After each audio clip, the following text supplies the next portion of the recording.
hoje nós vamos retomar aqui as nossas aulas, né?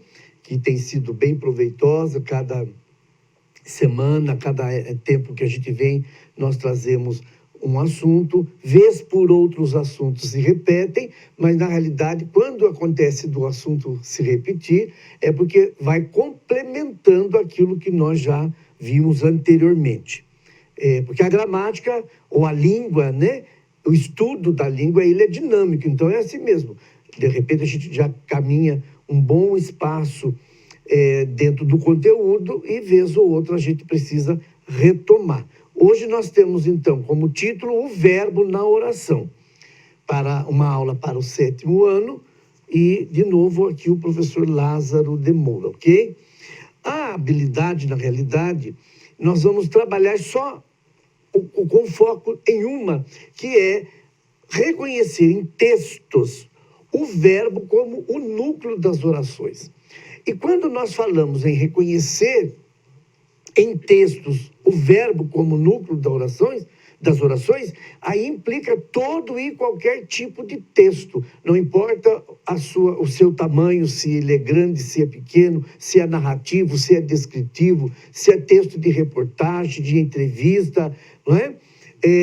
O verbo, ele desenvolve um papel muito importante como núcleo das orações. E a gente vai ver isso durante esses minutos que nós vamos passar aqui estudando.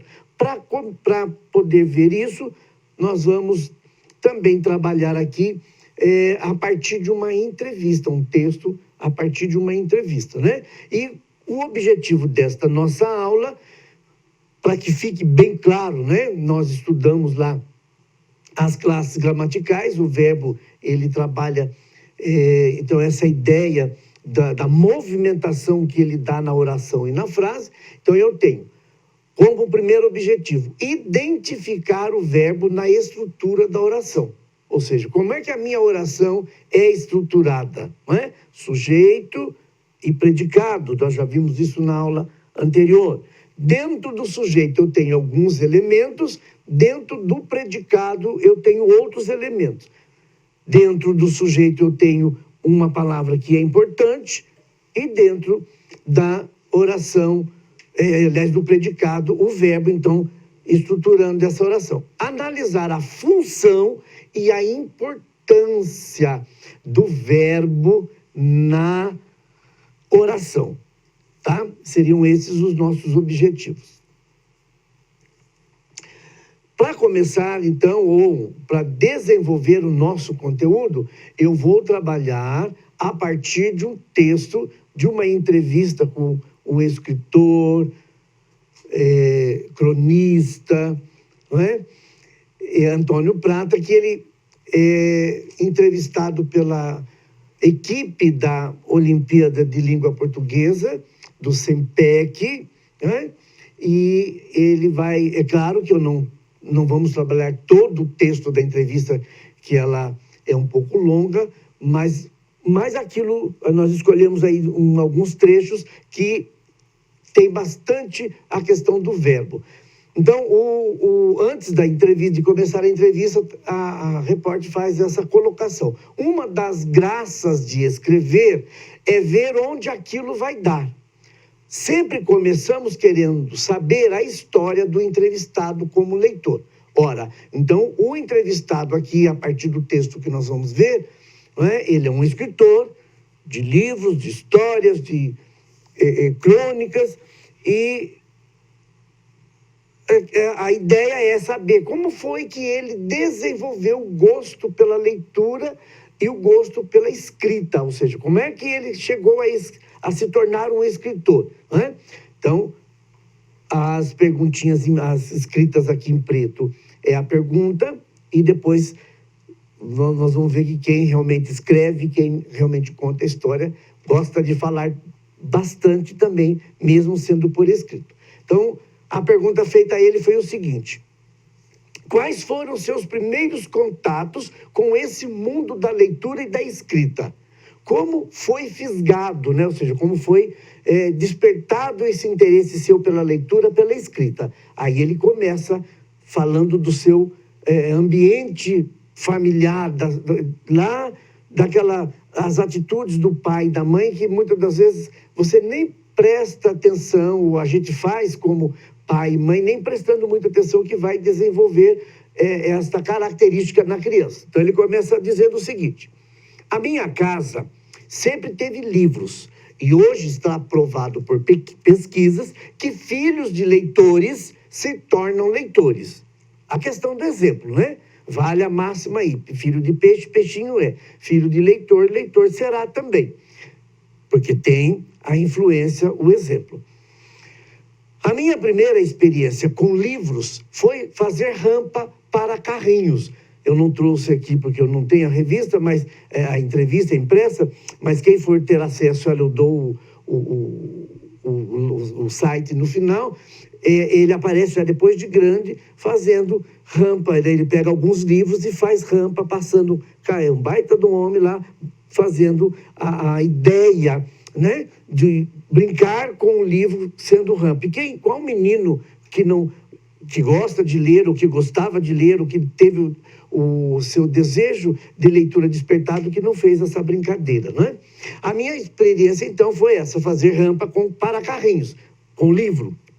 Tinha enciclopédia na nossa infância, a Mirador, que a criançada de hoje nem imaginam que seria uma enciclopédia, só uns 20 tomos, ou seja, exemplares, que eram quase como blocos de montar, de grandes e pesados. Fazia pistas de carrinho, pontes, e com os livros mais finos eu resolvia as arestas, ou seja, as partes que ficavam sobrando. Lidar com o objeto dessa maneira foi uma introdução à literatura. Então, olha que legal, né? Ele juntou o lúdico à questão da leitura e se tornou, então, um leitor. Depois, tem as histórias contadas pelos pais. Minha mãe, dizendo ele, sabia histórias de cabeça, né? Histórias que ela aprendeu, então, de cor, de cabeça, da infância dela. E livros infantis. Aí ele vai citar alguns autores: Ruth Rocha, Lia Bojunga, Stella Carr. Também estudei em escolas que incentivavam muito a leitura, e isso foi muito importante. No ginásio, para quem não sabe, ginásio é o ensino fundamental 2, né? Do 6º ao 9º ano.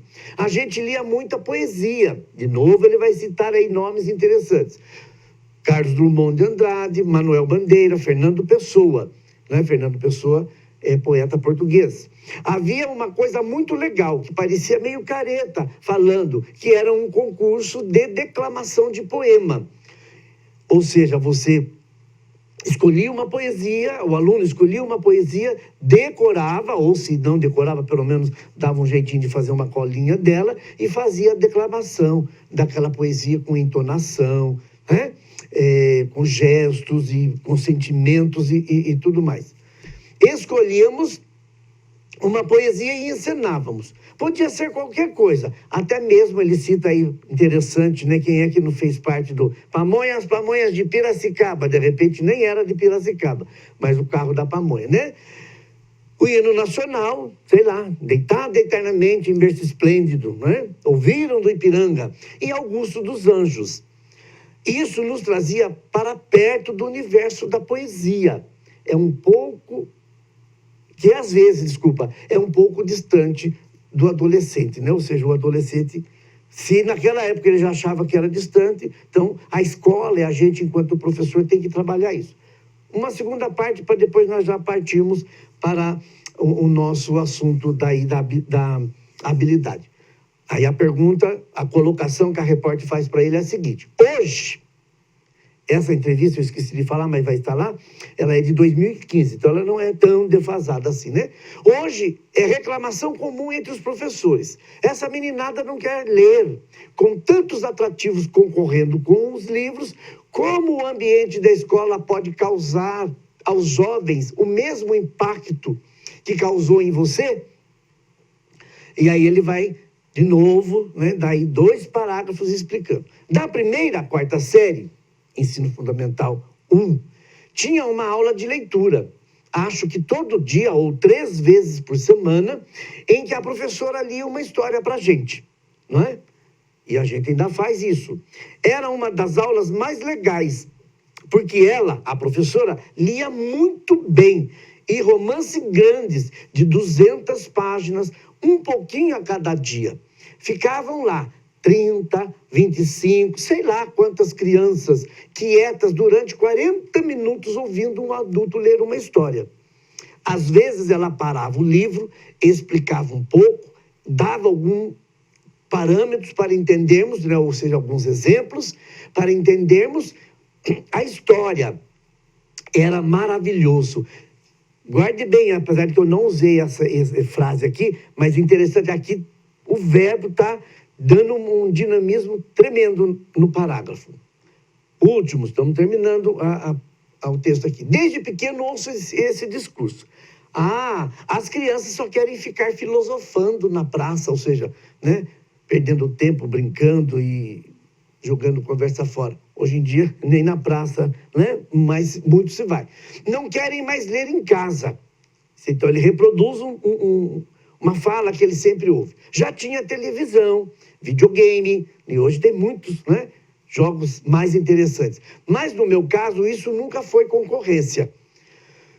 Um não era inimigo do outro, ou seja, quem é dessa época, um pouquinho, a gente foi ensinado a juntar os dois, né? A fazer, usar cada coisa no seu devido tempo. Na televisão tinha Tom e Jerry, né? O gatinho e o ratinho lá, Monteiro Lobato, coisa linda, né? Coisa nossa, taubatiana lá.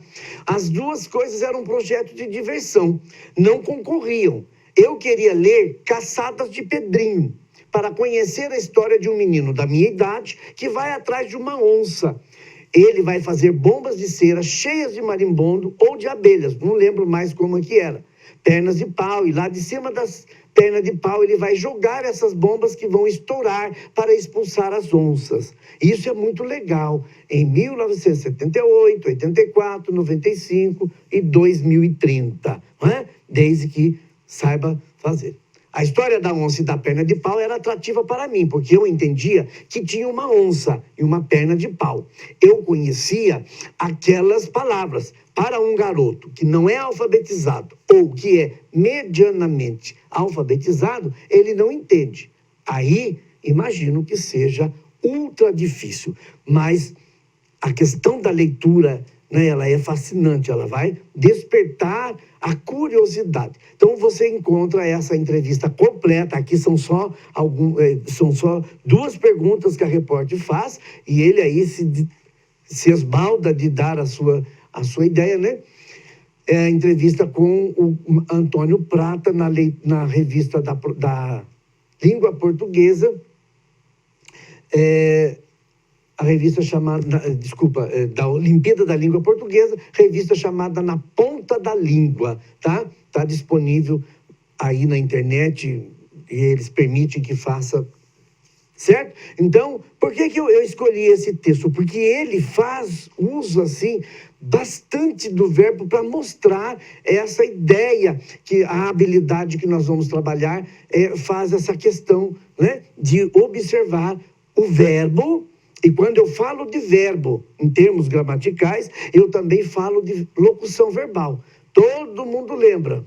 Vamos só dar uma relembradinha aqui, né? Locução, se você for lá no dicionário, duas ou mais palavras com valor de uma. Então, se eu estou falando de locução verbal, duas ou mais palavras que tenham valor de verbo. Ou seja, verbo, uma palavra só, locução verbal, duas ou mais, que tem a mesma função, o mesmo significado, o mesmo peso sintático do que o verbo, né?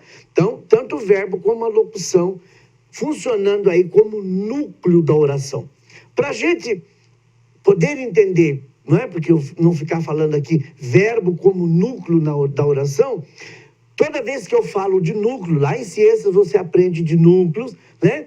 E toda vez que eu falo de núcleo, eu estou querendo dizer que é a palavra mais importante em diversas funções gramaticais. Eu tenho o núcleo do sujeito, que vai ser sempre um substantivo. Eu tenho o núcleo do predicado, que é o verbo, e daí vai, não é, trabalhar a sua categoria de verbo, tem o núcleo do adjunto nominal, que de novo vai ser o substantivo, o núcleo do complemento verbal e por aí vai.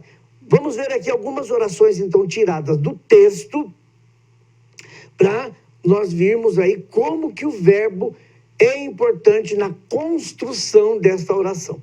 Ele começa dizendo lá: na minha casa sempre teve livros.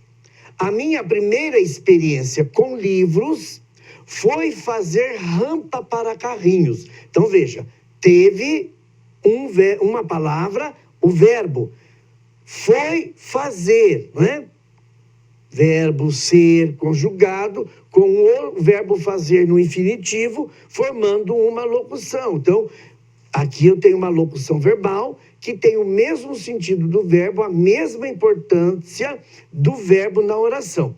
E depois ele começa a outra. Tinha enciclopédia na nossa infância. Não é? Então, uma dica, e está lá no final, mas eu vou mostrar aqui antes. Por que é importante? Se eu tampar aqui o teve, ó, na minha casa sempre livros. Se eu tirar o teve, para você, para mim, para nós, observarmos a importância do verbo como núcleo. Não é? Na minha casa sempre livros. Fica faltando alguma coisa. Por quê? Fica faltando a palavra importante, a palavra que dá ideia de alguma coisa, que existiu, teve livro. Então, existia livro, não importa como eu vou colocar aqui, teve livros, existiam livros, né? Sempre eu tenho vários sinônimos de verbos para colocar, mas o que eu preciso observar é que se eu tirar o verbo da estrutura da oração, ela fica manca, ela fica vaga. A minha primeira experiência com livros, se eu tiro a locução rampa para carrinhos. Então, para eu estabelecer a ideia de experiência com livros e rampa, eu tenho que colocar, né? A minha primeira experiência com livros era fazer rampa para carrinhos, foi fazer rampa, não tem problema. Qual é o tipo de verbo que eu vou colocar aqui? Se verbo ou se locução. O importante é que eu tenho que ter o verbo mostrando que eles é um núcleo aí na estrutura da oração. Enciclopédia na nossa infância ou na nossa casa. Falta alguma coisa. Havia, tinha, né? Existia. De novo, não importa que tipo de verbo que eu vou colocar aqui, mas é importante que para que a frase fique completa, ela se torne uma frase verbal, se torne então uma oração, eu preciso de um verbo. Depois, aqui, né, nós vamos ver que à medida que ele vai escrevendo, ele vai aumentando, tem certos parágrafos que ele usa vários verbos para dar o dinamismo. Depois tem as histórias contadas pelos pais. Minha mãe sabia a história de cabeça da infância dela. A professora lia uma história para a gente. Era uma das aulas mais legais, porque ela lia muito bem. Então, eu tampo aqui. Depois, as histórias contadas. Minha mãe, história de cabeça. Eu vou observar que essa frase fica faltando algo. A professora, uma história para a gente. A professora o quê? Lia, contava, declamava, ditava, passava na lousa, não importa o que é a professora, mas eu tenho que ter o uso do verbo. Era uma das aulas mais legais, não é? Uma das aulas mais legais fica faltando, porque ela lia muito bem. Ela declamava muito bem, ela cantava, contava história cantando, sei lá, muito bem. Desde pequeno, ouço esse discurso. As crianças só querem, olha aqui, locução, com 3 palavras, 3, querem ficar filosofando, né? O famoso lá do 0800, vamos estar providenciando para vocês, né? Mas aqui ela tem, né, uma colocação muito boa, querem ficar filosofando. Ou as crianças só querem estar na praça, as crianças ficam na praça, não tem problema. Eu posso tirar as 3 e usar, né? Ficam na praça, querem estar na praça, não querem mais ler em casa. Então, se eu faço uso do verbo na estrutura da oração, eu vou observar que ele vai dar um significado maior para a oração, como núcleo. Próximo. E agora, foi o que eu fiz aqui na prática, só para você observar aqui. Ó. Dica para reconhecer o núcleo. Para reconhecer a importância do núcleo, basta retirar a palavra que está como núcleo de qualquer termo gramatical. Se eu estou trabalhando com o verbo, então aqui eu vou tirar o verbo. Aí eu volto lá. Na minha casa sempre, ponto de interrogação. Tinha livro, existia livros, né? A professora contava uma história, lia uma história, ditava uma história para a gente. Uma das aulas mais legais foi uma das aulas, né? Acontecia uma das aulas mais legais, porque ela lia muito bem, ditava muito bem, escrevia muito bem, não importa qual é o verbo que eu vou colocar ali. O importante é que nesse espaço que eu suprimi, que eu tirei o verbo, eu preciso colocar uma palavra para servir de núcleo da oração. Daí eu observo então que é o verbo, que ele vai dar o dinamismo para a minha oração, ok? Tem mais um? Não lembro. Certo? Então, nesta aula, nós podemos observar que tanto o verbo quanto as outras palavras, elas são importantes na formação de uma oração, ou de um texto, ou de um parágrafo. Mas quando eu separo a oração e eu vou trabalhar o verbo, eu vou observar que o verbo, ao ser inserido dentro dessa oração, ele traz um dinamismo, mesmo se ele for até um verbo de estado, né? O chamado verbo de ligação, que ele vai fazer essa ideia de que ele precisa estar ali na oração para dar um dinamismo e tornar-se o núcleo da oração, ok? Espero que vocês tenham gostado e até a próxima.